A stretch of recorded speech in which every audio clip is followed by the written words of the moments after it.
like how we are able to deliver results, because results are data driven, है ना? तो उसके पीछे कौन है? डेटा एनालिस्ट है। क्या एआई का कोई भी इफेक्ट इस जॉब प्रोफाइल पे आने वाले टाइम में पड़ सकता है? तो सीक्वल, पाइथन और आर ही है जो सबसे ज़्यादा रिक्वायर्ड है। ये है कि आपको काफ़ी ज़्यादा टाइम देना पड़ेगा, लाइक पूरा डिवोट करना पड़ेगा। किस तरीके से जॉब में अप्लाई किया जाए और किस तरीके से जॉब क्रैक किया जाए, कि in general job starting salary क्या होती है? Hi everyone, I hope you guys are doing absolutely fine. आज की वीडियो में मैंने जिस गेस्ट को बुलाया है वो गेस्ट एक करियर कंसल्टेंट है, जिन्होंने कई सारे स्टूडेंट्स को हेल्प किया है जॉब दिलवाने में। किस तरीके से रेज्यूमे लिखते हैं, किस तरीके से अप्लाई करते हैं, किस तरीके से डेटा एनालिटिक्स और किस तरीके से डेटा साइंटिस्ट बना जा सकता है, आज के इस पॉडकास्ट में हम लोग बहुत डिटेल में ये सारी चीज़ें समझेंगे। देखो यार, ज़रूरी नहीं है कि सभी लोग बिजनेस करें, ज़रूरी नहीं है कि सभी लोग एंटरप्रेन्योर बने। अगर आप जॉब के डायरेक्शन में जा रहे हैं तो वहाँ पे एक अच्छी जॉब मिलनी बहुत ज़रूरी है, ठीक है। इसी टॉपिक को डिस्कस करते हुए हम लोगों ने इस वीडियो में बुलाया है विनी खानूजा को, जो एक करियर कंसल्टेंट है, और इनके साथ हम लोग डेप्थ में डिस्कस करेंगे हर एक चीज़। पॉडकास्ट पूरा देखना, इससे बहुत सारी चीज़ें आप लोग को क्लियर होंगी। और उसके बाद जिसको कोई भी क्वेश्चन होगा वो मुझे कमेंट बॉक्स में अपने क्वेश्चंस बताएगा या फिर डायरेक्टली उनसे भी कांटेक्ट कर सकता है। So enjoy the podcast now. स्वागत करते हैं हमारे अपने नए गेस्ट का, जिनका नाम है Vinny Khanuja, right? So thank you so much for giving me time, thank you so much यहाँ आने के लिए। एंड हमारी पूरी कोशिश रहेगी कि आप अपने वैल्यूज़ को हमारे ऑडियंस के साथ शेयर करिए, एंड जितने भी लोग हमारे ऑडियंस हैं उनकी कोई हेल्प हो पाए, ठीक है। सो मैंने इंट्रोडक्शन आपका दे दिया है शुरू में कि आप एक करियर कंसल्टेंट हैं और स्पेसिफिकली डेटा साइंस और डेटा एनालिटिक्स के फील्ड में आपका एक्सपर्टीज़ है, करेक्ट? सो शुरू करने से पहले मैं आपके बारे में थोड़ा सा और जानना चाहूँगा। आप अपने बारे में ऑडियंस को थोड़ा बताइए कि आप क्या करती हैं, थोड़ा सा बैकग्राउंड के बारे में, है ना? सो जिस तरीके से वो लोग आपसे थोड़ा कनेक्ट कर पाए। ठीक है, थैंक यू प्रतीक, आपने ये अपॉर्चुनिटी दी कि मैं इस प्लेटफॉर्म पे आऊँ और आपके साथ लोगों को रीच आउट करूँ और उनको जो भी इंफॉर्मेशन है वो दे सकूँ। तो मैंने अपना मास्टर्स किया यूएस से इन हेल्थ इन्फॉर्मेटिक्स, और फिर मैं वहाँ पे मैंने वर्क किया as a data analyst with the health care organisation.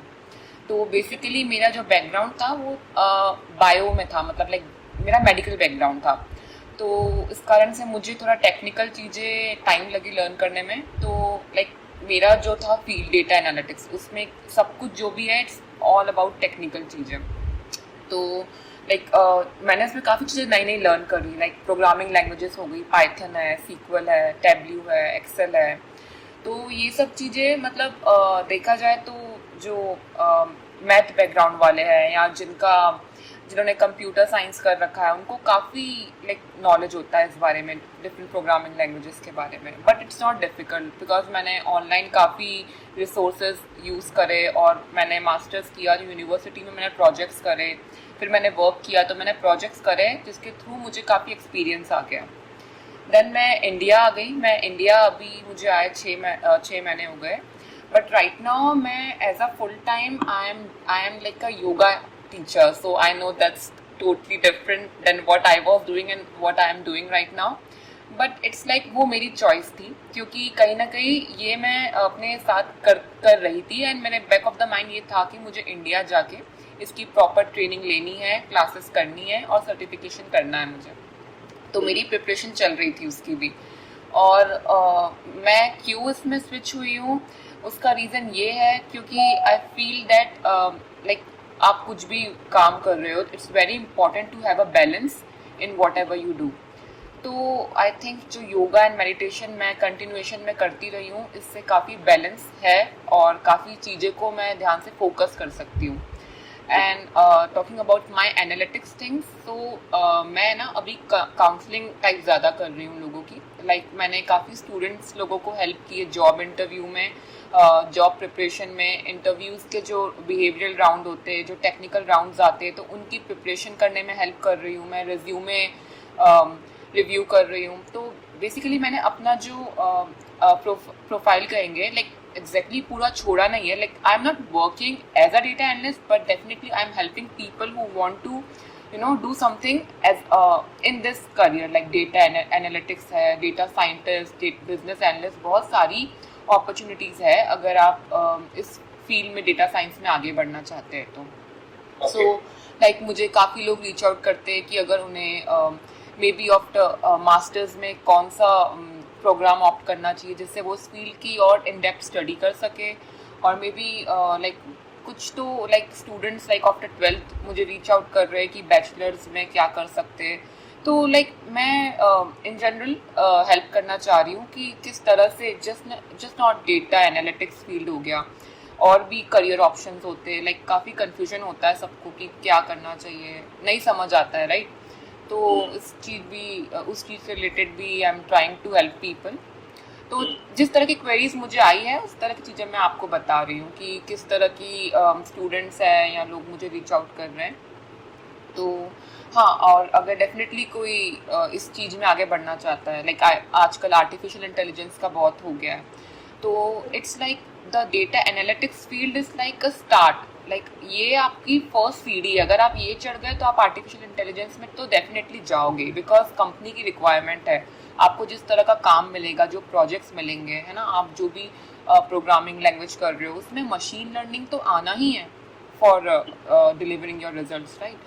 तो ये सब चीज़ें, तो ये लाइक फर्स्ट स्टेप है। अगर आप सोच रहे कि आजकल बहुत ट्रेंड हो गया ना आर्टिफिशियल इंटेलिजेंस का, काफ़ी पेरेंट्स और स्टूडेंट्स मुझे पूछ रहे थे कि लाइक कैसे हम इस फील्ड में अगर बच्चों को जाना है तो क्या तैयारी करें, ये सब। तो first step would be, first सीढ़ी आपकी यहीं से होगी कि आप ये डेटा एनालिटिक्स, डेटा साइंस वाली चीज़ों से स्टार्ट करेंगे, जहाँ पे आप प्रोग्रामिंग लैंग्वेजेस जैसे मैंने बताया, पाइथन, सीक्वल, टेब्ल्यू, आर, ये सब प्रोग्रामिंग लैंग्वेजेस से आप अपना प्रोजेक्ट्स का बनाना शुरू करेंगे, काम करना सीखेंगे, धीरे धीरे मशीन लर्निंग पे आएंगे, और इसके आगे डीप लर्निंग, काफ़ी चीज़ें आप एक एक स्टेप लेते जाएंगे। तो वहीं से आप आर्टिफिशियल इंटेलिजेंस में भी काम करने के लिए अपॉर्चुनिटीज़ है जो अप्लाई की जा सकती है। Okay, nice. सो जैसा अभी आपने बताया कि आप शुरू में बायो की स्टूडेंट थी एंड देन आपने स्विच किया, सो वहाँ से थोड़ा शुरू करते हैं। आपने शुरू किया 11th-12th में आपने बायोलॉजी ली, करेक्ट? हाँ, उसके बाद आपने क्या किया? उसके बाद मैंने bachelors of dental surgery, okay, फिर आपने डेंटल कंप्लीट किया, ठीक है। तो उसके बाद मुझे कुछ टेक्निकल उसमें लाइक मेरा शुरू से इंटरेस्ट था कि मैं थोड़ा टेक्निकल चीज़ें लर्न करूँ। तो मेरी इंटर्नशिप से ही मैंने लाइक ऐसे अपॉर्चुनिटीज़ देखने लग गई थी जहाँ से मुझे ना लाइक हेल्थ केयर में ही काफ़ी चीज़ें मैनुअली होती है ना हॉस्पिटल्स में हर चीज़। तो मुझे हमेशा से रहता था कि नहीं यार, मुझे ना लाइक ये मैनुअल चीज़ों को और टाइम पीरियड, वर्कलोड रिड्यूस करना है डॉक्टर्स का।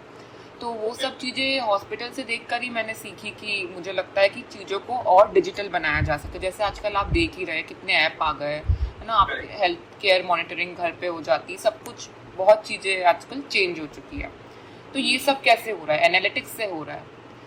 Like how we are able to deliver results, because results are data driven, है ना। तो उसके पीछे कौन है? डेटा एनालिस्ट है, जो एक टीम है जो काम कर रही है फिजिशियंस के साथ। Like it's a full team, जैसे कि डेटा एनालिस्ट हो गए, डेटा साइंटिस्ट हो गए, स्टेक होल्डर्स हो गए, और फिजिशियंस हो गए, हॉस्पिटल की टीम हो गई। तो ये सब मिल के ही एक लाइक एक स्ट्रॉन्ग सपोर्ट है जो कि लाइक रिजल्ट्स को काफ़ी अच्छी तरह से हम इम्प्रूव कर रहे हैं, लाइक पेशेंट की हेल्थ केयर को इम्प्रूव कर रहे हैं। तो ये सब चीज़ों से ही लाइक मैं काफ़ी टाइम से मतलब देखती रहती थी कि नहीं, मुझे ऐसा कुछ करना है, इसमें जाना है।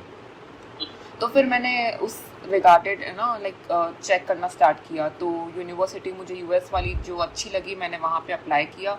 मैंने करिकुलम देखा, मुझे अच्छा लगा, तो बस ऐसे मैंने अपना सारा प्रोसेस किया, और फिर मैंने अपना मास्टर्स किया उसमें, हेल्थ इन्फॉर्मेटिक्स में। इन्फॉर्मेटिक्स में आपने मास्टर्स किया, एंड ये कितने टाइम का कोर्स होता है, क्या ड्यूरेशन होता है इसका? ये तो 2 years का होता है। काफ़ी कोर्सेज होते हैं 1.5 year के भी होते हैं, डिपेंड्स लाइक आपको कैसे करना है वो। सो ठीक है। सो अब हम लोग समझते हैं कि डेटा एनालिटिक्स, फॉर एग्जांपल अगर कोई 12th पास आउट स्टूडेंट है, ठीक है, एंड वो उसने मैथ्स चूज़ किया था, उसका स्ट्रीम मैथ्स था, ठीक है, he is not from bio, मतलब, ठीक है। ऑल्दो बायो से भी आप ये क्लियर होता है कि आपके जर्नी से ये क्लियर होता है कि अगर कोई साइंस स्ट्रीम बायो स्ट्रीम से है तो डेफिनेटली वो भी इस स्ट्रीम में जा सकता है, क्योंकि मैक्सिमम लोग जो बायोलॉजी वगैरह लेते हैं उनको कोडिंग एंड ये जो लैंग्वेजेस होते हैं वो उनको पसंद नहीं होते। देखिए डिफिकल्ट तो है, बट आपको इंटरेस्ट है तो then you will do the research, है ना। आप ऑनलाइन कोर्सेज करोगे, काफ़ी कोर्सेज आजकल कोर्सेरा यूडेमी प्रोवाइड करती है। तो प्रॉब्लम तो होगी, बट इनिशियली होगी, पर आपको इंटरेस्ट है तो डेफिनेटली आप उसमें आगे बढ़ोगे एंड लर्न करोगे। क्योंकि कोडिंग मैं बिजनेस से पहले मैं भी एक सॉफ्टवेयर इंजीनियर था कंपनी में, सो ये सारे लैंग्वेजेस पे मैंने काम किए हैं, सो मुझे आइडिया है, ठीक है। सो मुझे पता है कि बच्चों को क्या दिक्कत आती है। मैंने क्यों कोडिंग चूज़ की, मैंने बायोलॉजी चूज़ क्यों नहीं किया, क्योंकि मुझे उतना इन्वेस्ट नहीं करना था, क्योंकि मेडिकल फील्ड ही बहुत लंबी है पढ़ाई लिखाई के टर्म में, है ना। सो वो मुझे नहीं करना था और मेरा इंटरेस्ट थोड़ा इधर था। खैर, सो अगर कोई मैथ्स का स्टूडेंट है, ठीक है, एंड उसको सीखना, उसको ये दिमाग में है कि एआई, क्योंकि एआई इतना ज़्यादा आ चुका है हमारे डे टू डे लाइफ में, उसको पता है कि इसमें कुछ किया जा सकता है, इसमें स्कोप अच्छा है, ठीक है। सो वो कैसे प्लान करेगा, शुरू में क्या कोर्स लेना चाहिए उसको, एंड उसको नहीं पता कि डेटा एनालिटिक्स क्या है, डेटा एनालिटिक्स क्या है, और अगर वो इस फील्ड में जाता है तो उसको डेटा एनालिटिक्स के जॉब में क्या करना पड़ेगा, या फिर एज अ बिजनेस कंसल्टेंट उसको क्या करना पड़ेगा, ठीक है। तो इसके बारे में आप थोड़ा बताइए, सो दैट अगर कोई स्टूडेंट अगर देख रहा है और उसको नहीं पता कि क्या होता है डेटा एनालिटिक्स, इस जॉब रोल में क्या होता है, उसके बाद हम लोग कवर करेंगे कि इसकी सैलरी क्या है, तो एक एक करके हम लोग हर एक चीज़ को कवर करते हैं, ठीक है। तो आप पहले ये बताइए कि अगर 12th के बाद कोई समझना चाह रहा है कि डेटा एनालिटिक्स क्या है ना, डेटा साइंस क्या है, तो इसमें क्या पढ़ाया जाता है, और इसके बाद जॉब रोल क्या होता है, ये आप थोड़ा सा इस पर लाइट डालिए। तो डेटा एनालिस्ट और डेटा साइंस का अगर कोई 12th के बाद सोच रहा है, तो फर्स्ट ऑफ ऑल तो जो हम 10th 11th 12th में मैथ और फिजिक्स पढ़ते हैं, स्टैटिस्टिक्स पढ़ते हैं, काफ़ी कुछ बेसिक्स हमको समझ आ जाता है ना, जो स्टैटिस्टिक्स वाला पार्ट होता है कि अच्छा ये चीज़ें हमको आगे पढ़नी पड़ेगी अगर हमको इस फील्ड में जाना है तो। और फर्स्ट ऑफ ऑल अगर किसी का स्ट्रीम पीसीएम है तो उसको तो काफ़ी एडवांटेज है, बिकॉज लाइक आप बैचलर्स ऑफ इंजीनियरिंग कर रहे हो, तो उसके थ्रू काफ़ी कुछ लाइक जो भी कंप्यूटर साइंस वाले होते हैं उनको काफ़ी प्रोग्रामिंग लैंग्वेज लाइक C+ है, जावा है, सीक्वल है, वो लोग काफ़ी कुछ कवर कर लेते हैं अपने बैचलर्स प्रोग्राम में। और अगर इस फील्ड में आगे बढ़ना है तो सबसे पहले तो वो अपनी प्रोग्रामिंग लैंग्वेजेस पे काम करना स्टार्ट कर दे, ना, जो मैंने जैसे बताया है आपको, क्योंकि सारा कोडिंग पे ही डिपेंड करता है।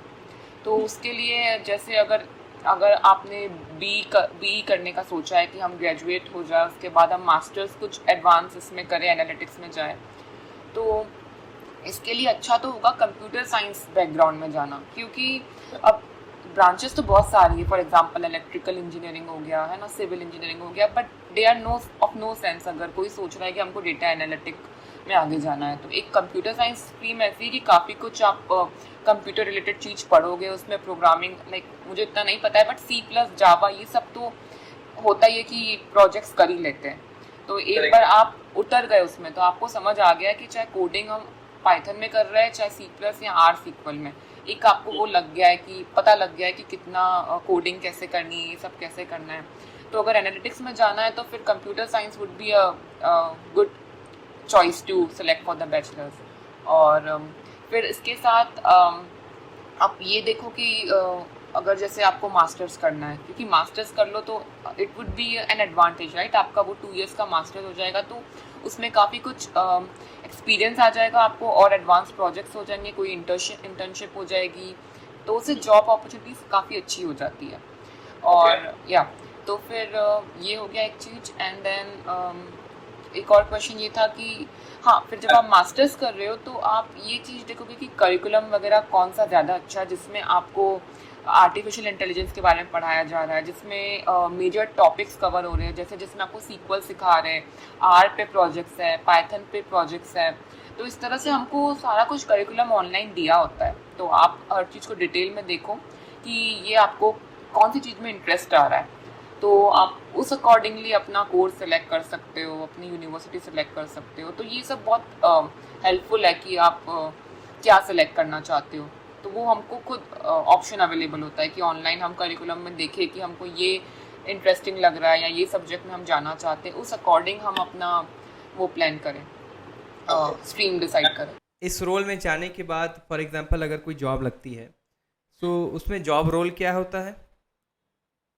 जॉब रोल्स, जॉब प्रोफाइल्स काफ़ी सारी होती है। जैसे कि आपने अगर एनालिटिक्स में अपना मास्टर्स कर लिया है तो it's not just data analyst, it's business analyst, business intelligence analyst, research analyst, और कंसल्टेंट पोजीशन है, लाइक एनालिस्ट कंसल्टेंट पोजीशन है, एनालिस्ट है, डेटा साइंटिस्ट है। तो बहुत सारी जॉब अपॉर्चुनिटीज़ है।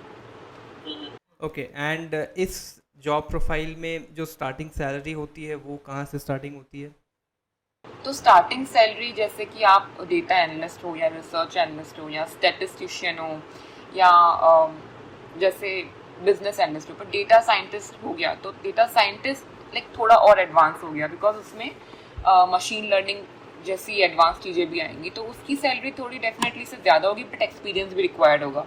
तो डेटा एनालिस्ट की स्टार्टिंग सैलरी स्टार्ट होगी something between 8 to 50, then depend on your experience and the number of projects you have done. आपका रिज्यूमे में आपके हाईलाइट जो किया हुआ है वर्क, उससे लग रहा है कि यू आर एक्सपीरियंस, तो डेफिनेटली सैलरी आपको फर्स्ट इनिशियल भी स्टार्ट अच्छा होगा। ओके, सो हम लोग एक्सपेक्ट कर सकते हैं कि 8 to 15 के बीच में कहीं स्टार्टिंग हो सकती है, अगर ठीक है, बढ़िया।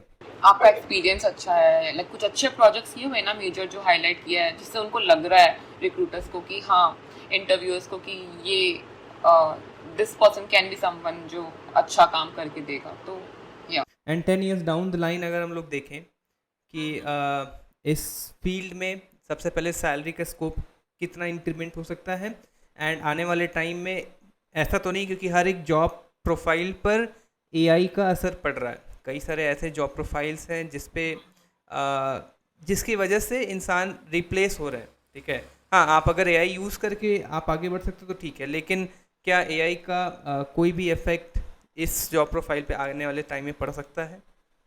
नहीं, देखो, this is the human power will never go away, because AI जो यूज कर रहा है वो कौन है? हम ह्यूमन बींग्स ही है ना। तो इट्स ऑन अस कि हम उसको कैसे यूज कर रहे हैं, कैसे मोल्ड कर रहे हैं अपनी रिक्वायरमेंट्स के अकॉर्डिंग। तो ह्यूमन पावर और human job role as a analyst तो कभी भी नहीं जाने वाला, ये आगे बहुत बढ़ेगा। काफ़ी डिमांडिंग फील्ड है, और एआई का यूज़ जो है वो बेसिकली हम अपने लिए कर रहे हैं। लाइक एआई हो गया, चैट जीपीटी हो गया, जो सब लोग अपनी वर्क रिलेटेड क्वेरीज है, सब चीज़ यूज़ कर रहे हैं फॉर देमसेल्व्स। तो आपको तरीका आना चाहिए। और अगर एआई लाइक जो काइंड ऑफ प्रेजेंटेशन हम देंगे, लाइक फॉर एग्जांपल मैं कोई प्रोजेक्ट कर रही हूँ मेरी टीम के लिए, तो मैं मान लो मैंने हेल्प ले ली पूरी ऑनलाइन, मुझे सब कुछ रिसोर्सेज मिल गए, मैंने प्रिपेयर कर लिया, बट एआई या रोबोट आके उसको एक्सप्लेन थोड़ा ना करेगा। मैं जितना उसको लाइक एक पूरे एक्सप्रेशंस के साथ सबको एक्सप्रेस करूँगी the kind of work I did और उससे क्या रिजल्ट्स ऑब्टेन हुए, तो वो दैट इज समथिंग जो कि ज़्यादा इंप्रेशन छोड़ेगा सबके ऊपर, and it will help me in like अपनी प्रोग्रेस करने में, because the way I will be presenting it to everyone would be more impressive when compared to if you are thinking that AI will replace. AI will not replace until and unless we work smartly, because it's in our hand, right? हमें कैसे उसको use करना और कैसे हमें present करना, human power तो कभी भी नहीं जा सकती। द वे अभी हम एक दूसरे से इंटरेक्ट कर रहे हैं, तो हम एक दूसरे को समझ रहे हैं और समझाना चाह रहे हैं सबको, तो ये हम ही कर सकते हैं, ये AI नहीं कर सकेगी। True, very true. So getting into the skills, अगर स्पेसिफिकली किसी के दिमाग में है कि इस फील्ड में जाना है, ठीक है, तो सबसे important skill in terms of language, programming language, क्योंकि कई सारे प्रोग्रामिंग लैंग्वेजेस होते हैं और हमेशा कन्फ्यूजन रहता है कि किस लैंग्वेज को पढ़ा जाए और उससे क्या आउटकम आएगा, ठीक है। क्योंकि आज के टाइम में अगर पाइथन देखें तो कई सारे ऐसे चीज़ें हैं जो पाइथन वापस नीचे जा रहा है। आई मीन पाइथन को छोड़ करके और भी कई सारे लैंग्वेजेस आ गए जिनका इंपॉर्टेंस बढ़ गया है, ठीक है। लेकिन शुरू में आज से 5 साल पहले पाइथन काफ़ी इंपॉर्टेंट था, लेकिन अब उसका इंपॉर्टेंस धीरे धीरे कम हो रहा है। So at this point of time ऐसे कौन से लैंग्वेजेस हैं जिन पे फोकस करना चाहिए स्टूडेंट्स को, सो दैट इस फील्ड में जाने में आसानी हो?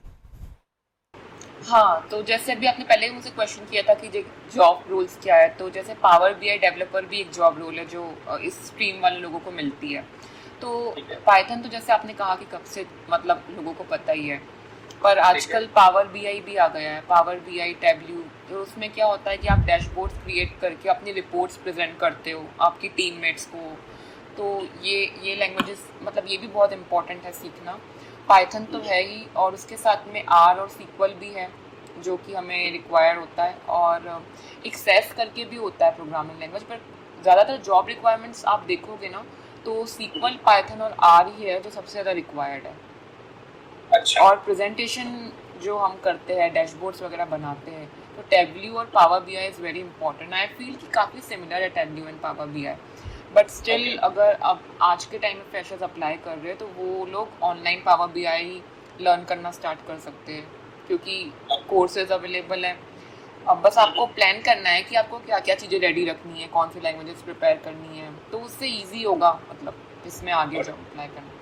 एंड अगर किसी को कुछ नहीं आता, एकदम ज़ीरो से कोई स्टार्ट कर रहा है, एंड इन लैंग्वेजेस में वो इंटरेस्ट वो चेक करना चाहता है कि मे बी मेरे लिए है या नहीं है, तो इन पूरे स्किल्स को सीखने में लगभग कितना टाइम लग सकता है?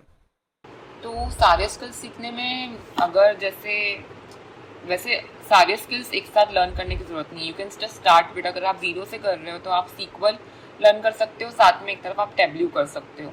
तो अगर आप ये दो से भी स्टार्ट करते हो तो I feel like 2 or 3 months are sufficient to learn SQL and Tableau.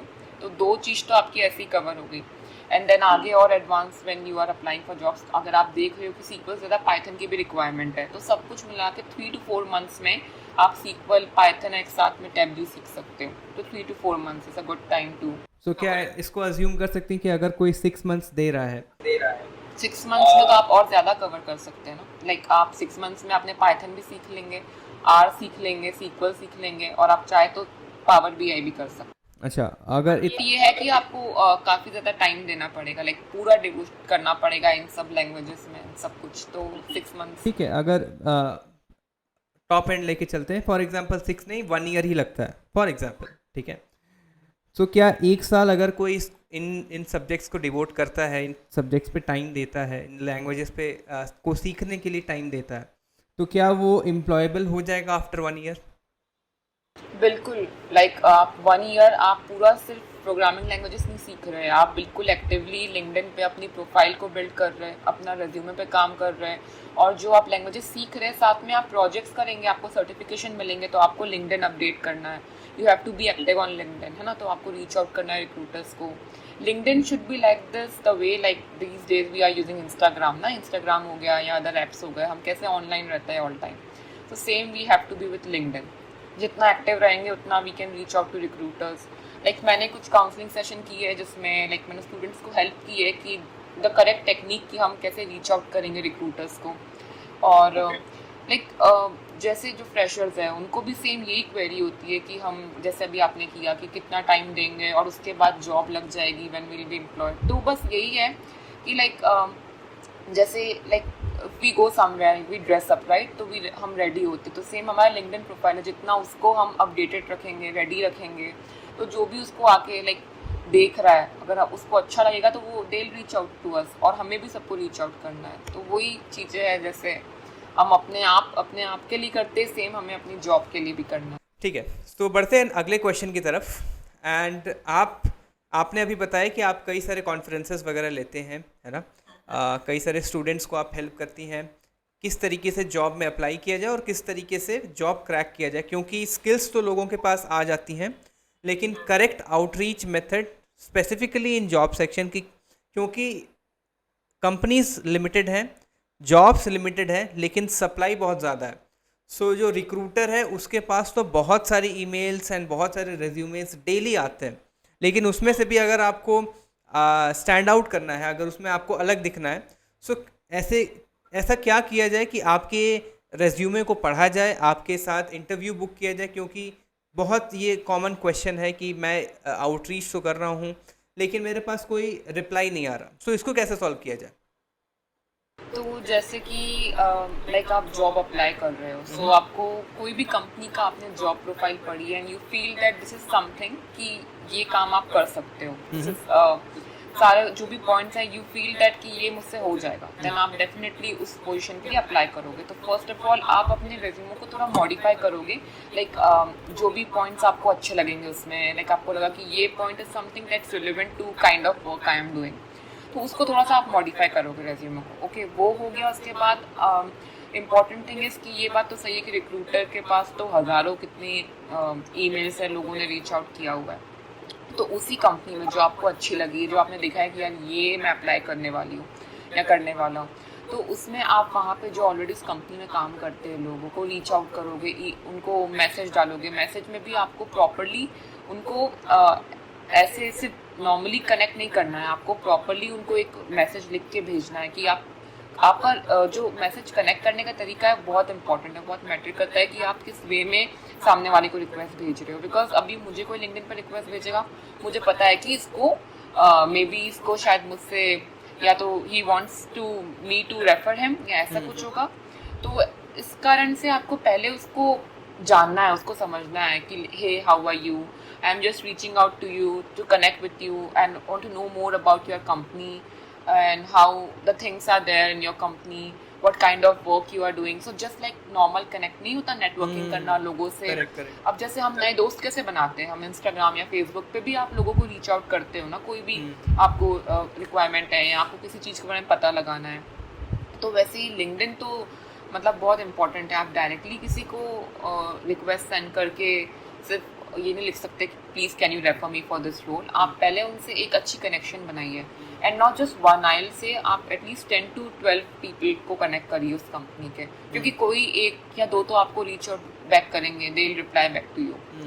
तो इससे ये हेल्प मिलेगी कि they will help you to refer for the position that's already available in their company. And maybe ऐसा भी होता है कि जब आप किसी को रीच आउट कर रहे हैं, कोई लोग आपको इंटरनली भी रेफर कर देते हैं, क्योंकि sometimes there are no position in that company.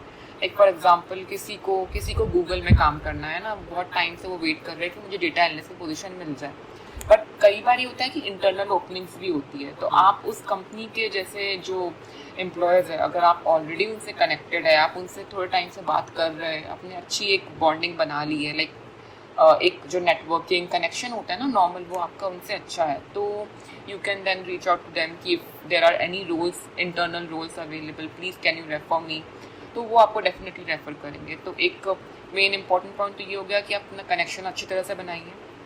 And या आपको रिक्रूटर्स के पास चाहे कितने भी ईमेल्स हो, बट उनको आपको ईमेल डालनी है, उनको रीच आउट करना ही है, बिकॉज यू नेवर नो कि आपका लक अच्छा हुआ तो they will reach out to you.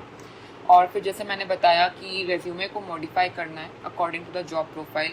You feel that आपने उस तरह का सारा वर्क कर रखा है, आपके उसमें एडेड है skills, but still you have to go through each and every point and then accordingly आपको थोड़ा सा उसको मॉडिफाई करना है। और मॉडिफाई भी ऐसे कि सबको नहीं करना है, लाइक आपको you have to be honest with yourself. अगर आपको लग रहा है कि मैं यहाँ पे काम कर सकती हूँ, this is something that I will be able to give, like अच्छा आप दे सकते हो उस कंपनी के लिए, तो ही आप उसमें मॉडिफिकेशंस करो। बिकॉज यू नो अगर फॉर एग्जांपल कि आप अभी सिर्फ डेटा एनालिस्ट हो, आपके पास 1 or 2 years का एक्सपीरियंस है, बट अब यू आर थिंकिंग कि डेटा साइंटिस्ट पोजीशन पे अप्लाई करना है, तो उसकी जॉब प्रोफाइल में ना काफ़ी कुछ रिक्वायरमेंट्स होगी, हाई लेवल की रिक्वायरमेंट्स होगी।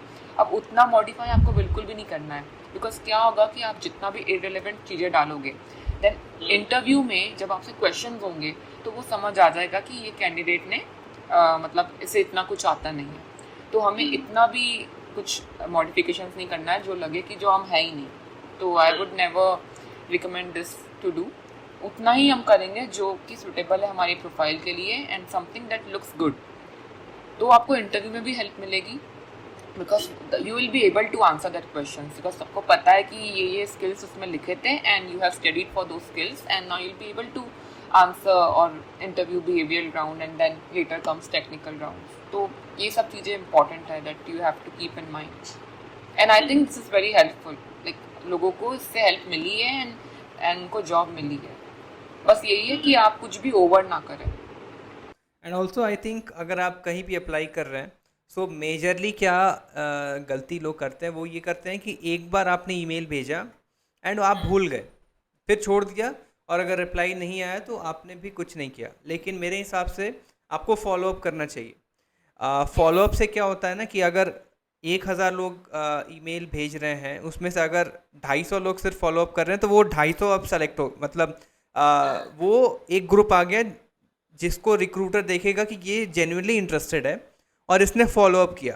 उस 250 में से भी अगर रिप्लाई नहीं आता तो फिर से एक third follow up. I think 4 to 5 follow-ups करने के बाद आपको रुकना चाहिए किसी भी जॉब एप्लीकेशन के लिए। आई थिंक अगर फॉलोअप्स आप बढ़ा सकते हैं तो वहाँ से आपके रिप्लाई रेट बढ़ जाएगा। That is what I feel. आपका क्या कहना है? हाँ, और ये भी है कि जैसे हम तो यार हज़ारों जॉब प्रोफाइल पे अप्लाई कर देते हैं, हम ये नहीं देखते। कई बार क्या होता है, जब आप अप्लाई करने बैठते हो, आपको लगता है यहाँ भी अप्लाई कर दो, यहाँ भी अप्लाई कर दो, तो आपने इसे कर दिया, बट उसमें से कुछ जॉब्स ऐसी होती है दैट यू फील यार ये तो बहुत अच्छी कंपनी है, इसकी जॉब प्रोफाइल, जॉब डिस्क्रिप्शन जो भी दिया है, it's relevant to kind of work I am doing. So what you can do is कि उस कंपनी की डिटेल्स या तो आप एक अपना एक्सेल में या एक नोट्स प्रिपेयर कर लो, जिसमें आप वो मेजर कंपनीज की डिटेल्स डालोगे जिसमें आप चाहते हो कि यहाँ से इंटरव्यू कॉल आए, उनके रिक्रूटर्स का नाम डालोगे और उनको रीच आउट आपने किया है, आप जैसे आपने कहा कि फॉलोअप करना, तो ये बहुत बेस्ट है कि आप उनकी डिटेल्स डाल लो। तो maybe after 1 week when you will go over that notes you will remember कि अच्छा हाँ, इसको आई कैन फॉलो अप। तो वो रिक्रूटर्स को रीच करना, और वो 10 लोग जो मैंने बताया उस कंपनी के 10 से 12 लोग को आप अपने लिंक्डइन कनेक्शन में ऐड करो। तो इनको रिपीटेडली रीच आउट करना, देखना कि कौन आपको रिस्पॉन्स बैक कर रहा है, फिर उससे आप अपना आगे डिटेल्स आप स्टार्ट कर सकते हो, उनसे बात करना, चीज़ें समझना। तो ये सब चीज़ें आप कर सकते हो। आई एम नॉट सेइंग कि वो हज़ारों ही कंपनी की डिटेल्स आपको लिखनी है, बट उसमें से 10 ज़रूर ऐसी होगी दैट यू विल फील यार ये तो बहुत अच्छी है, बिकॉज ऐसा होता है। तो वो डिटेल्स आप अपने पास कहीं पे ट्रैक करके रखो, आप उसको लिखो जहाँ पे जो आप ज़्यादा यूज़ करते हो, whatever is comfortable to you, उसे तो उससे हमको रिमाइंड मिलता रहेगा कि अच्छा हाँ okay, I reach out to this person today and see. Very true, very true. So हम लोग जब रेज्यूमे बनाते हैं, ठीक है, सो कई सारे लोग ये गलती करते हैं कि मल्टीपल पेजेस का रेज्यूमे बना देते हैं, जो सबसे बड़ी गलती है। There is no point in making that. और उससे सबसे पहले ही पता चल जाता है कि ये सामने वाला बंदा हर एक चीज़ फेक कर रहा है, हर एक चीज़ झूठ है, अपने आप को ओवर एक्सप्रेस कर रहा है, राइट। सो कुछ ऐसे पॉइंट्स जो स्टूडेंट्स को या फिर जो जॉब एप्लीकेंट्स हैं उनको ध्यान में रखनी चाहिए अपने रेज्यूमे को सुधारने के लिए, अपने रेज्यूमे को बढ़िया और यूनिक बनाने के लिए। वो ऐसे क्या चीज़ें हैं? तो जैसे कि रेज्यूमे एक पेज का होना चाहिए, ताकि किसी के पास भी इतना टाइम नहीं है कि वो हर एक चीज़ पढ़ेंगे, फालतू की चीज़ें पढ़ेंगे। तो आजकल ऑनलाइन इतने सारे रिसोर्सेज अवेलेबल है जिसमें आप उसका फॉर्मेट कॉपी करके सिर्फ एक पेज में रेज्यूमे को बना सकते हैं। तो अगर देखो आपका एक्सपीरियंस 5 से 6 साल 10 साल का है, तो डेफिनेटली 2 पेजेस समझ आता है कि आपके पास काफ़ी एक्सपीरियंस है और काफ़ी डिटेल्स है ऐड करने को। But still if you are under 5 years, अगर 2 से 3 साल का एक्सपीरियंस है, तो आपको कभी भी एक पेज से ज़्यादा नहीं लिखना चाहिए। और वो भी इंपॉर्टेंट प्रोजेक्ट्स जो आपने कर रखे, इंपॉर्टेंट पॉइंट्स हाईलाइट किए हुए। पॉइंट्स मतलब जितने छोटे होंगे ना उतना ज़्यादा अच्छा होगा, बिकॉज वो मेन पॉइंट ही उसमें समझ आ जाएगा कि ये आपने ये डिलीवर किया है, रिजल्ट आपने इस चीज़ पे काम किया है। तो इस तरह से हमें कोशिश करनी है कि will write the important points. So जैसे आपने ट्रांजिशन लिया था, ठीक है, आपने काफ़ी बिग ट्रांजिशन, मेडिकल से फिर data analyst and then again yoga, ठीक है। सो ये डबल स्विच हो गया। सो अगर कोई ऐसा एप्लीकेंट है जो अपना जॉब स्विच करना चाह रहा है किसी एक्सपीरियंस से या फिर किसी एक रोल से डेटा एनालिस्ट या फिर डेटा साइंटिस्ट में, ठीक है, सो वो प्रोसेस कैसा होता है? आई मीन क्या क्या हर्डल्स आते हैं, क्या क्या परेशानियां आती हैं? क्या ये आसानी से हो जाता है या फिर कई सारे इश्यूज आते हैं, कई सारे प्रॉब्लम्स आती हैं, और किस तरीके से इसको स्मूथ बनाया जा सकता है? जैसे कि मैंने पहले बताया कि डेटा एनालिस्ट पहली सीढ़ी है for becoming a data scientist. तो हर्डल्स तो कुछ भी नहीं आएंगे, इट्स लाइक आप ऑलरेडी स्टेप चढ़ चुके हो। तो अब इफ़ समवन इज़ एमिंग कि यार मुझे 10 साल में डेटा साइंटिस्ट बनना है, मेरी कंपनी में मेरी जॉब प्रोफाइल डेटा साइंटिस्ट की होनी चाहिए, तो अगर वो 2-3 साल से डेटा एनालिस्ट है, उसके बाद वो प्रोडक्ट मैनेजर बन चुका है। Product manager is also a role that's you can get if you are in a field of analytics. तो प्रोडक्ट मैनेजर बनने के लिए भी काइंड ऑफ उसमें मैनेजर वाला रोल होता है, when you are dealing with stakeholders, data analyst. तो ये सब आपका एक्सपीरियंस से आता है, पर पहली सीढ़ी आपकी डेटा एनालिस्ट है। तो अगर आपको डेटा साइंटिस्ट बनना है तो हर्डल्स कुछ भी नहीं आएंगे, बिकॉज तब तक आप इतने एक्सपीरियंस हो चुके होंगे ना सारी प्रोग्रामिंग लैंग्वेजेस, यूज़ करना आपको आ चुकी होगी, कैसे आप अपनी टीम को रिपोर्ट प्रेजेंट करते हो। तो ये सब चीज़ें जो होती है ना बहुत ही हेल्पफुल हो जाती है एक बार जब आप एक हायर पोजीशन पर स्विच करना चाहते हो। तो आई से कि हर्डल तो कुछ भी नहीं होगा। इट्स आप और एडवांस उस पर आएंगे तो आपकी ये होगा कि you would be more into machine learning. Advance चीज़ें आपको सीखनी पड़ेगी और वो इवेंचुअली आपको सीखनी नहीं पड़ेगी। आपको जो वर्क मिलेगा ना आपकी कंपनी में एज अ डेटा एनालिस्ट, जो आपको प्रोजेक्ट्स मिलेंगे, जिस तरह से आप काम करोगे अपनी टीम के साथ, वो सब चीज़ें इवेंचुअली आपकी होती जाएगी। कुछ भी आपको ऐसे अलग से नहीं करना होगा। It's all about experience and the type of projects you are doing and the team you are working with, because you learn a lot. सिर्फ हम उसमें रेस्ट्रिक्टेड नहीं रह जाते ना, हमारे रोल में हम बहुत कुछ सीखते हैं, एडवांस सीखते हैं। और एनालिटिक्स बैकग्राउंड तो है ही ऐसा जिसमें आपको किसी भी चीज़ पे काम कर रहे हो, there is not just one person, बहुत बड़ा ग्रुप होता है, लोग होते हैं जो काम करते हैं साथ में। सो मेरा नेक्स्ट क्वेश्चन ये है कि जैसे आपने मास्टर्स किया इस सब्जेक्ट में, ठीक है, एंड आप यूएस गई थी, ठीक है, सो आपका यूएस जाने में नेट एक्सपेंस कितना लगा इस पूरे कोर्स को कंप्लीट करने में? और सेकंड चीज़, फॉर एग्जांपल अगर वो एक्सपेंस सब कोई बेयर नहीं कर पा रहा, ठीक है, क्योंकि सबकी बस की बात नहीं होती है, तो क्या इस कोर्स को ऑनलाइन भी किया जा सकता है किसी यूनिवर्सिटी से जो ऑनलाइन प्रोग्राम अवेल करा रहे हैं? तो क्या वो पॉसिबिलिटी है? क्या डिफरेंस है इन दोनों में? बिल्कुल, आजकल सब कुछ ऑनलाइन किया जा सकता है, कोई प्रॉब्लम नहीं है। आपको पता ही कोविड के बाद से तो सब चीज़ें ही ऑनलाइन हो चुकी है, तो कुछ भी प्रॉब्लम वाली बात नहीं होगी। बिकॉज आपको अगर कोई जॉब या इंटर्नशिप भी मिलती है तो you can work online. It's just आप ऑनलाइन कर भी रहे हैं, हम कुछ लर्न भी कर रहे हैं, तो we are learning it online. तो इट्स नॉट अ प्रॉब्लम अगर आप इंडिया से करना चाहते हो ऑनलाइन कोर्स। इवन इंडिया में आजकल आर्टिफिशियल इंटेलिजेंस के कोर्सेज स्टार्ट कर दिए गए और आने वाले 1-2 साल में तो और ज़्यादा हो जाएगा यहाँ पे। तो ये कोई नेसेसिटी नहीं है कि आप बाहर जाके ही करो, आप यहाँ रह के भी बहुत अच्छे कोर्सेज कर सकते हो और जॉब्स ले सकते हो। या आपकी अप्रोच डिपेंड करती है कैसी है। And also the important thing जो कंसर्न होता है कि ऑनलाइन वो बेनिफिट होगा कि नहीं, ऑनलाइन बिल्कुल बेनिफिट होगा। इट्स जस्ट आपको प्रॉपरली वो टाइम उसमें डिवोट करना पड़ेगा। And how much we are honest with ourselves, वो ही मैटर करता है, आप चाहे ऑफलाइन इन पर्सन जाओ या ऑनलाइन। ओके, सो आपका नेट एक्सपेंस कितना था ये पूरा कोर्स कंप्लीट करने में? तो एक्सपेंस देखो, एक्सपेंस बहुत जैसे है कि हम नहीं कर सकते अफोर्ड, तो आप स्टूडेंट लोन ले सकते हो। तो स्टूडेंट लोन डिपेंड करता है कि आपकी यूनिवर्सिटी की फ़ीस कितनी है। अब बहुत सारी यूनिवर्सिटीज़ होती है, उनकी फ़ीस अलग अलग होती है ना, तो आपको रिसर्च करना होता है। एक सेमेस्टर की आप फीस समझ सकते हो 7 to 8 lakhs होती है। तो ऐसे 4 सेमेस्टर्स है और डिपेंड करता है अगर आप 1 साल वाला कोर्स कर रहे हो, 1.5 साल वाला कर रहे हो, तो उस अकॉर्डिंगली अगर आप अफोर्ड कर सकते हो तो ठीक है, नहीं तो स्टूडेंट लोन तो है ही जो हेल्प करेगा आपको।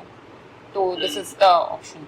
ठीक है, सो अगर कोई प्लान कर रहा है बाहर जाने का, so I think 50 to 60 lakh should be sufficient. 50 to 60 lakhs अगर यूनिवर्सिटी डिपेंड करती है। मेरी यूनिवर्सिटी है, जैसे for example if I give you example of Boston university, तो बॉस्टन अपने आप में बहुत एक्सपेंसिव सिटी है, तो वहाँ रहने के लिए भी ये 50 to 60 लाख तो जाएगा ही। बट अगर आप सोचो कि कोई यूनिवर्सिटी है नॉर्थ कैरोलिना है, ओके, या इंडियाना यूनिवर्सिटी है, अगर यहाँ जाना है तो 30-35 lakhs तक आप कर सकते हो। तो डिपेंड ऑन द सिटी है ना, वहाँ की लाइफस्टाइल कैसी है, अकोमोडेशन कितना एक्सपेंसिव है, ये सब भी बहुत मैटर करता है। एंड ये एक्सपेंस या फिर ये इन्वेस्टमेंट करने के बाद अगर आप उसी सिटी में रह के जॉब कर रहे हो, सो वहाँ पे इन general job salary, starting salary क्या होती है? तो starting salary would be 80 to 90K, but seeing the job situation and the market. तो क्या इन टर्म्स ऑफ अगर हम लोग यूएसडी की बात करें, ठीक है, सो क्या सैलरी ये रहता है, स्टार्टिंग सैलरी क्या होती है डेटा एनालिस्ट की? तो 80 to 90K would be the starting, फिर धीरे धीरे आपका एक्सपीरियंस और ओके, $80,000, ओके, गॉट इट। तो ये काफ़ी एक आई मीन अगर $80,000 दैट इज़ अराउंड 64 लाख। हाँ, बट ये हमें इंडियन करेंसी में बहुत ज़्यादा लगती है, बट जब वहाँ पे आप सारे एक्सपेंसेस बेयर कर रहे हैं ना, ये बहुत ही मिनिमम सैलरी। आप समझ लो यहाँ इंडिया की 4 से 5 लाख है या 3 लाख है, जो कि जिसमें आपको आपका रेंट देखना है, आपको आपका रेंट के साथ आपका ग्रोसरी हो गया, सारे खर्चे देखने हैं, सब कुछ देखना है ना, तो वो बहुत डिफिकल्ट होता है मैनेज, बट हो जाता है, प्रॉब्लम नहीं होती, बिकॉज धीरे धीरे रेज होता है आपका, ऐसा नहीं कि 80-90 है, कईयों को 95 to 100 भी मिल सकता है, डिपेंड थोड़ा आपका experience, kind of projects. But अभी जो जॉब मार्केट है और जो सिचुएशन चल रही है, आई वुड डेफिनेटली से कि आप इंडिया में ही रह के ऑनलाइन कोर्सेज कर सकते हो, जो कि सबसे बेस्ट होगा कि ना तो आपको इतना बड़ा इन्वेस्टमेंट करना चाहिए, आप इतना लोन लेके अगर जा भी रहे हो तो it's a kind of risk, because कि अभी जॉब सिचुएशन क्या चल रही है, जॉब मार्केट कैसा है, वहाँ पे लोग एक्सपीरियंस होके भी ले ऑफ हो चुके हैं कंपनी से और बैठे हुए हैं कि जस्ट हमें कुछ भी जॉब मिल जाए। तो आई वुड से कि अगर अगर किसी का ड्रीम है जाना तो बिल्कुल वो जाए, I will help them in the process and understanding everything, and also I can refer to good consultancies अगर उनको प्रॉपरली जाना है तो। बट मेरा ये कोई ऐसा फोर्सफुल एडवाइस नहीं है किसी को, जस्ट मैं बताना चाह रही हूँ कि अभी का जॉब मार्केट देखा जाए तो हमें इतना बड़ा इन्वेस्टमेंट की रिस्क नहीं लेनी चाहिए, बिकॉज इंडिया में भी बहुत अपॉर्चुनिटीज़ है और सब कुछ इंडिया में आ चुका है। ऑल्सो लाइक अगर कोई यूएस की कंपनी या रिमोट वर्क करना चाहता है तो बहुत कंपनीज है जो जॉब देती है इंडिया से बैठे हुए भी, अगर एक बार आप इसमें ही आगे बढ़ना चाहते हैं तो अभी का टाइम देख के आई वुड डेफिनेटली से कि कुछ टाइम रुक जाना चाहिए। इवन आपको है कि नहीं हमें जाना ही है, वो यूएस लाइफ रहना है, ये करना है, तो वो होता है, बहुत लोगों का ड्रीम होता है, बट सिचुएशन देख के ही काम करना would be a better choice. Exactly क्योंकि ये एक परसेप्शन बना है कि अगर कोई यूएस जा रहा है सो ही इज़ अर्निंग, वो बहुत ज़्यादा अर्न कर रहा है, जबकि ऐसा बिल्कुल नहीं होता, क्योंकि cost to earning ratio same हो जाता है, एक्सपेंस टू अर्निंग रेशियो। जो यहाँ पे जो लोगों को लगता है कि वहाँ पे 1 करोड़ या 2 करोड़ कमा रहे हैं, ऐसा नहीं है, उनके खर्चे भी उतने ज़्यादा है। और यहाँ पे जो वो लोग जो 1-2 करोड़ कमा रहे हैं, वो यहाँ पे भी लोग 25-30 लाख जो कमा रहे हैं या 30-35 लाख कमा रहे हैं, ऑलमोस्ट इक्वल। लोगों को बस लगता है कि नहीं यूएस में तो बहुत पैसा है। डिफरेंस तब क्रिएट होता है जब आप अर्न करिए यूएस में, यूएस डॉलर्स में, एंड स्पेंड करिए रुपीज़ में या फिर लोअर करेंसी में, सो वहाँ मेजर सेविंग होती है। राइट, हाँ, बस यही होता है कि वहाँ से जो आए हैं तो उनको लगता है कि अरे यहाँ पे तो सब कुछ बहुत रीजनेबल है, बट लाइक जैसे हम यहाँ पे सारे खर्चे हमारे देख रहे हैं, घर के एक्सपेंसेस हो गए, गाड़ी का हो गया, इंश्योरेंस हो गया, कितनी चीज़ें होती है हमारी, सेम वहाँ पे भी है, तो इक्वली होता है।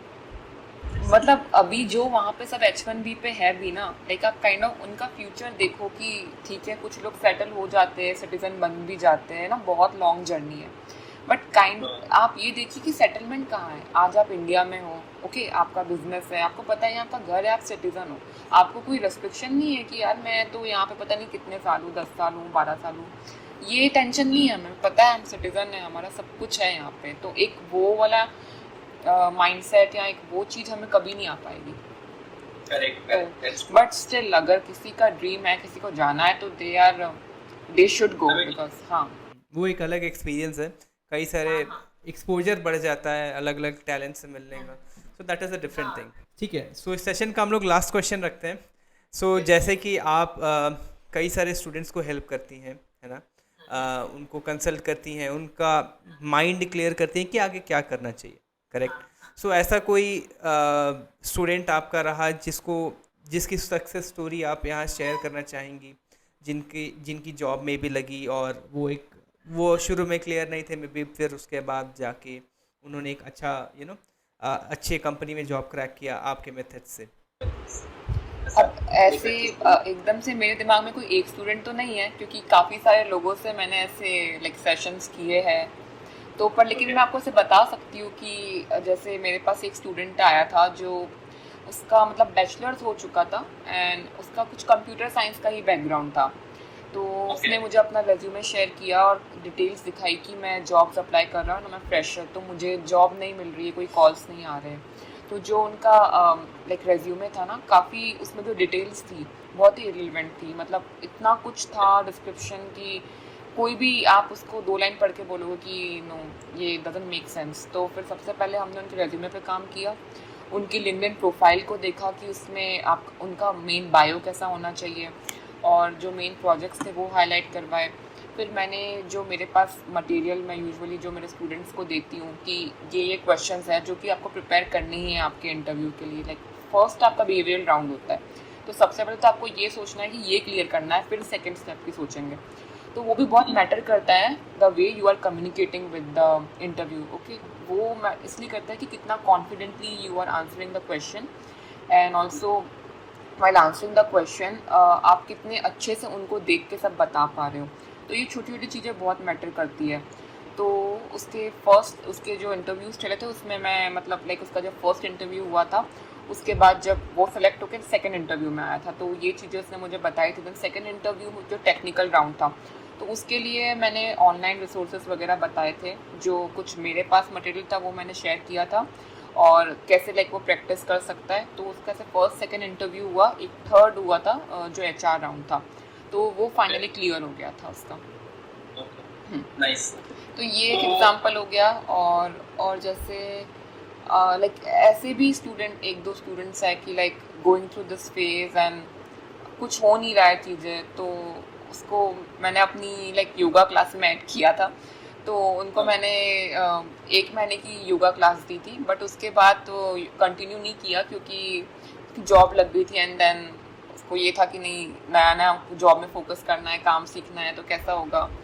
तो we are still in touch, पर लेकिन अभी ही सेइंग दैट उसको वापस से मेरी क्लासेस ज्वाइन करनी है, बट अब देखो। बढ़िया। सो योगा का काफ़ी बड़ा इम्पोर्टेंस है अभी के टाइम में। क्योंकि आई फील दैट, हाँ, क्योंकि आप देखो ना, लाइक अगर आपका अभी चल रहा है ऐसा फेज जिसमें आप जॉब अप्लाई कर रहे हो, things are not working for you, but अब आप कुछ कर रहे हो अपने खुद के लिए, लाइक योगा है, मेडिटेशन है, तो इससे आप और ज़्यादा फोकस कर पाओगे ना अपने काम पे, अपने लाइक इंटरव्यूज़ पे, and you will be more positive. तो अभी इस फेज में क्या होता है ना, लोग काफ़ी नेगेटिव हो जाते हैं, चीज़ें दिमाग में आने लग जाती है कि यार कुछ हो ही नहीं रहा है, सबका ये हो रहा है, मेरा ये नहीं हो रहा है, ये बहुत होता है हम लोगों के माइंड में। तो ये सब चीज़ से आप बहुत बैलेंस हो जाते हो। लाइक एक बार आप शुरू कर दोगे ना, you will be like so much balance कि ठीक है यार, जो हो रहा है कोई बात नहीं, मतलब सब कुछ अच्छा होगा, बट धीरे धीरे होगा, टाइम लगेगा। तो बहुत इम्पोर्टेंट है यार। सो अगर आपसे कोई कनेक्ट करना चाहे, सो दो चीज़ों में आप हेल्प कर सकती हैं। एक तो प्रोफेशनल किस तरीके से वो करियर चूज़ करे, माइंड क्लियर कर सकती हैं। सेकंड, अगर आपके साथ किसी को योगा आपके साथ सेशंस लेने हैं, सो वो आपके साथ कनेक्ट कर सकते हैं। तो आपके साथ कनेक्ट अगर करना है तो वो कैसे करेगा? तो मुझसे कनेक्ट करने के लिए मैं अपनी व्हाट्सएप डिटेल शेयर कर दूंगी, अपना ईमेल दे दूंगी। तो लाइक कोई भी क्वेरी है तो वो मुझे रीच आउट कर सकते हैं, एंड मे बी अगर उनको मुझसे कोई सेशन लेना है तो उनको क्वेश्चन होंगे तो दे कैन डायरेक्टली कॉल मी, मेरा नंबर होगा। बढ़िया बढ़िया। सो मैं आपकी डिटेल्स डिस्क्रिप्शन में शेयर कर दूंगा। और मेरा पेज भी है इंस्टाग्राम पे। लाइक मैंने अभी अपना योगा का ऑनलाइन, क्योंकि मैं ऑफलाइन ही ज़्यादा कर रही थी, तो मैंने अभी भी स्टार्ट किया है योगा का पेज। तो योगा का पेज भी है मेरा, और टेक का पेज भी है, जिसमें टेक वाले पेज में मोस्टली कुछ भी न्यू चीज़ है रिलेटेड टू टेक है, या कोई इंटरव्यू क्वेश्चंस है, या कुछ भी मुझे जो इम्पोर्टेंट लगता है, जो कि इम्पॉर्टेंट हो सकती है लोगों को जो प्रिपेयर कर रहे हैं जॉब इंटरव्यूज़ के लिए, या कोई ऑनलाइन रिसोर्सेज जो उनकी हेल्प कर सकते हैं। I keep it updated so that जो भी मेरे साथ जुड़े हुए हैं they can refer and they can reach out to me if they have any question. So मैं शेयर कर दूंगा आपकी डिटेल्स। सो अगर कोई इंटरेस्टेड है सो मे बी आपके साथ कनेक्ट कर लेगा। बिल्कुल बिल्कुल। So thank you so much Vini, thank you so much, आपने इतना अपना प्रेशियस टाइम दिया हमारे साथ। या thank you so much Prateek कि आपने मुझे इस पॉडकास्ट में लिया, ताकि हमने कुछ मीनिंगफुल कॉन्वर्सेशन करी है, एंड मे बी देखो ये सबको हेल्प करे, हम यही चाहते हैं। So let's see let's hope for the best, and I hope कि इससे कोई मैक्सिमम लोगों को बेनिफिट मिले। And once again thank you so much for your time. ठीक है, okay, thank you then, bye bye. Bye.